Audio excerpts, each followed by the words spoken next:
লা লা লা লা লা লা লা লা। অ্যাঁ? এই বেয়াদ্দপ ছেলে, তুই আমার পিছন পিছন এত দূর চলে এসেছিস? আমি কি আসতে পারি? হ্যাঁ আসো। তুমি তুমি এখানে? তোমরা দুজন দুজনকে চেনো? হ্যাঁ চিনি, এই বেয়াদ্দপটা আমাকে অনুসরণ করছিল। না, আমি তোমাকে অনুসরণ করিনি। মিথ্যা কেন বলছো? তুমি তো ভুল টয়লেটে গেছিলে। এখানে তোমার দোষ ছিল, বুঝেছো তুমি? না, তোমার দোষ ছিল এখানে। আচ্ছা ঠিক আছে, তোমাদের ঝগড়া বন্ধ করো এবার। এই নাও, নতুন প্রজেক্ট আছে, এটাকে তোমরা দুজন মিলে সম্পূর্ণ করবে।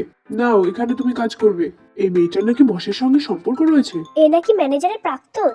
তুমি ঠিকই বলেছো, এই মেয়ের স্বভাব ভালো নয়। লিলি, তুমি এই কাজ করতে পারবে তো? আমার মনে হয় তুমি চাটি বাটি গুটিয়ে পালাবে। তুমি তোমার নিজের চরকায় তেল দাও। আমি খুব ভালোভাবে নিজের কাজ করতে পারি। এই, এই দেখো লিলি, এগুলো সব এক সপ্তাহের মধ্যে সম্পূর্ণ করবে। মেয়েদের আবার কাজ করার দরকার নাকি? বিয়ে করে নিলে তো পারো। আমার মনে হয় আপনার কাজ করা উচিত, না হলে বেলুনের মতো ফেটে যাবেন। লিলি, তুমি কোথায় যাচ্ছ কাজ শেষ না করে? কিন্তু এখনো এক সপ্তাহ বাকি আছে, ওভার টাইম করো। না, আমি করবো না, তুমি কি করবে? ম্যানেজার দেখুন, লিলি কাজ না করে চলে যাচ্ছে। হ্যাঁ ম্যানেজার, লিলি কাজ করেনি। হ্যাঁ, ও সবসময় ফাঁকি দেয়। লিলি, তুমি আজকের মধ্যে সব কাজ শেষ করবে। কি? তোমরা দুজন মিলে এই কাজটা খুব ভালোভাবে সম্পন্ন করেছো। লিলি আমার প্রেমিকা। কি, লিলি বসের প্রেমিকা আর আমার প্রাক্তন? হ্যাঁ, আপনি কোন লিলির কথা বলছেন? এই যে ওই লিলি। এই নাও ফ্লাইং কিস। এই যা কেস খেয়েছে রে। আমি তোমাকে দেখে নেব।